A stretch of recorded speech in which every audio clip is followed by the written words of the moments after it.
આ સાથે vibrant Gujarat global સમિટની 10 આવૃત્તિઓ સરકારે સફળતાપૂર્વક પૂરી કરી છે। ત્યારે આ અંતર્ગત રાજ્યભરમાં વિવિધ વિસ્તારોમાં વાઇબ્રન્ટ ગુજરાત રિજનલ કોન્ફરન્સ યોજવામાં આવશે। આગામી 9 અને 10 ઓક્ટોબરે ઉત્તર ગુજરાત માટે મહેસાણામાં રિજનલ કોન્ફરન્સ યોજાશે, જ્યારે સૌરાષ્ટ્ર કચ્છ માટે રાજકોટમાં 8 અને 9 જાન્યુઆરી 2026માં યોજાશે।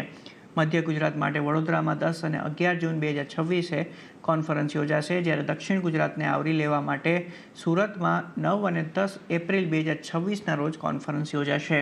આ સંમેલનોમાં કૌશલ્ય વિકાસ, સ્ટાર્ટઅપ્સ, MSME, પ્રવાસન અને સંસ્કૃતિ સહિતના મુદ્દાઓને આવરી લેવાશે। આજે યોજાયેલી પત્રકાર પરિષદમાં ગુજરાતના ઉદ્યોગ મંત્રી બલવંતસિંહ રાજપૂતે અમારી સાથે એક્સક્લુઝિવ વાતચીત કરી હતી। આવો જોઈએ। 9 અને 10 ઓક્ટોબરે વાઇબ્રન્ટ ગુજરાત રિજનલ સમિટ થવા જઈ રહી છે, ત્યારે ઉદ્યોગ મંત્રી બલવંતસિંહ રાજપૂતને આપણે પૂછીએ કે આ સમિટની અંદર મુખ્ય હાઇલાઇટ શું રહેવાની છે અને કયા સેક્ટર ઉપર ફોકસ કરવાનું છે। સર, જણાવો આપણે કયા સેક્ટર ઉપર આ વખતે મહેસાણામાં સમિટમાં ફોકસ કરવાના છીએ?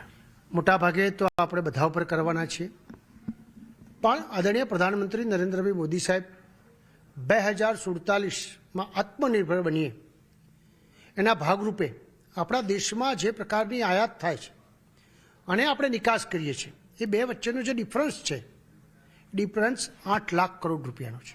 એટલે અંદાજે 10%થી વધારે જ્યારે ડિફરન્સ હોય ત્યારે આપણે શું કરી શકાય? તો આપણા દેશમાં જે ખાદ્યતેલોની આયાત છે 1,60,000 લાખ ટન છે, અંદાજે 1.5 લાખ કરોડ રૂપિયાથી વધારે છે।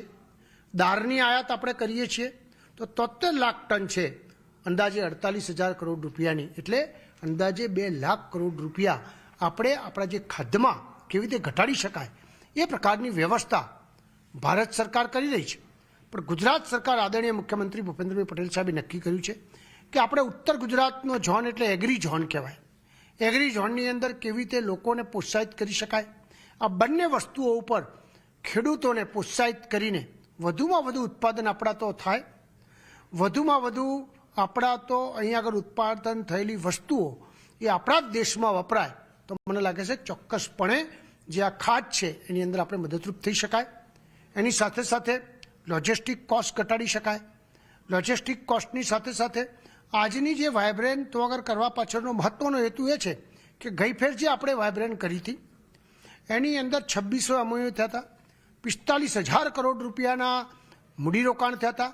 આ ફેર આ ચારે ઝોનમાં કરીશું તો 3 થી 4 ગણા રકમ અને MOU વધવાની મને પૂરી શક્યતા છે। નીચે તાલુકા કક્ષાએ, જિલ્લા કક્ષાએ લોકો પ્રોત્સાહિત થાય અને જે મહાત્મા મંદિરમાં અને ગુજરાતમાં જે વ્યવસ્થા હતી એ ઠેઠ છેવાડાના જિલ્લા સુધી પહોંચે એ પ્રકારની સરકાર આજે વ્યવસ્થા કરી રહી છે।